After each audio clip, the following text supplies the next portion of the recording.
دیکھتی آنکھوں اور سنتے کانوں کو اسد علی بلوچ کا سلام۔ ناظرین، آج ہم گفتگو کریں گے امریکی صدر ڈونلڈ ٹرمپ کے حالیہ بیان کے بارے میں، جہاں پر انہوں نے یہ کہا کہ اگر ہفتے تک امن معاہدہ یا اسرائیلی قیدی جو ہیں ان کو رہا نہیں کیا جاتا تو امن معاہدہ ختم کر دیا جائے گا۔ اور جیسے انہوں نے پہلے بھی کہا تھا کہ وہ غزہ پر جو ہے وہ غزہ اور تمام مڈل ایسٹ پر ہیل یا پھر جو ہے ایک جنگ کے عزائم ان کے ہم نے سنے، اور ان کے بیانات سے ہمیں یہ معلوم پڑا تھا گزشتہ کچھ عرصہ پہلے جب انہوں نے ٹیرفز کی بات کی تھی، اور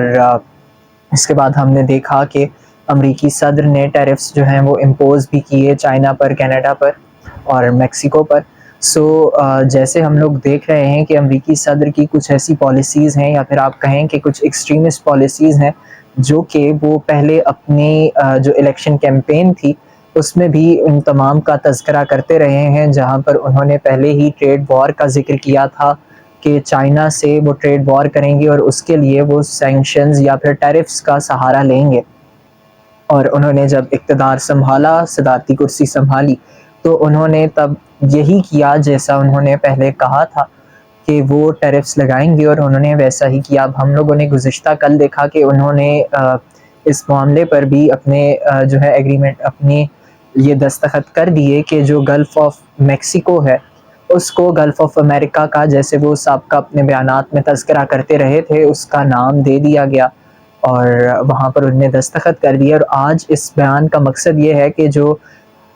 غزہ یا پھر پیلسٹائن کی جانب سے یہ بیان دیا گیا تھا کہ جب تک اسرائیل اپنی کارروائیاں امن معاہدے کے باوجود جو وہ کر رہا ہے وہ ختم نہیں کرتا، تب تک اگلی جو قسط ہے اسرائیلی قیدیوں کی رہائی کی یا پھر اگلے جو مرحلے میں جن اسرائیلی قیدیوں کو رہا کیا جانا ہے ان کو رہا نہیں کیا جائے گا۔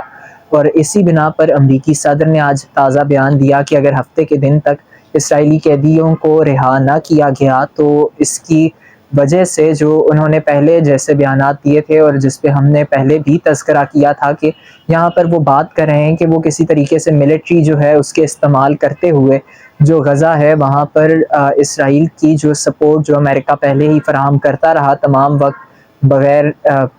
اس بات کے کہ جہاں پر امریکہ یا پھر دیگر سٹیٹس جو ہیں وہ انسانی حقوق کی چیمپئن بنتی ہیں، وہیں پر غزہ میں ہونے والے وار کرائمز اور جو دیگر تمام ہم نے دیکھے انسانی المیہ، ان پر نہ ہی امریکی حکومت نے کچھ کہا اور نہ ہی بلکہ امریکی حکومت اسرائیل کا مزید ساتھ دیتی رہی اور ان کو ویپنز آف میس ڈسٹرکشن اور یہ تمام چیزیں فراہم کرتی رہی، جس کی وجہ سے جو غزہ میں انسانی المیہ جنم لیا جس نے، اور ہزاروں کی تعداد میں افراد جو ہیں وہ شہید ہوئے اسی جنگ کی وجہ سے، اور اسرائیل نے جو بربریت کا نیا ریکارڈ بنایا وہ ہم تمام نے دیکھا، اور اس میں امریکہ کی پشت پناہی اسرائیل کے ساتھ شامل تھی۔ اور جہاں پر ابھی پریزیڈنٹ ٹرمپ نے یہ کہا ہے تو ہم اس بیان سے یہی جو ہے لے سکتے ہیں، اس کا ایک ہم اگر انالیسس کریں تو اس سے مراد یہ لی جا سکتی ہے کہ اب امریکہ جو ہے وہ وہاں پر ملٹری، اپنی ملٹری جو امریکن ملٹری ایڈوانس ملٹری ہے اس کا استعمال کرنا چاہ رہا ہے، کہ وہاں پر جو ہم نے گزشتہ دنوں یہ بھی سنا کہ امریکی صدر جو ہیں وہ خریدنا چاہ رہے ہیں غزہ کو تاکہ وہاں پر امریکی آئیڈیالوجی کو پروموٹ کیا جا سکے، اور جو امریکہ کی اور اسرائیل کے ساتھ جو ان کی پارٹنرشپ ہے اس کو مزید بڑھایا جا سکے اور اس کو مزید ایک بلندی پر لے جایا جا سکے۔ ایسی تمام خبریں تو موصول ہوئیں، اور جہاں پر اب امریکی صدر کا یہ بیان سامنے آیا ہے تو اس کے باوجود اب خطے جو ہے وہ خطے میں مزید جو ہے تناؤ پیدا ہوگا، اور اسی تناؤ کے سبب جو ایک معاملہ اپنے حل کی جانب جا رہا تھا وہ مزید بگڑ بھی سکتا ہے۔ اسی کے ساتھ دیجیے اجازت، اللہ حافظ۔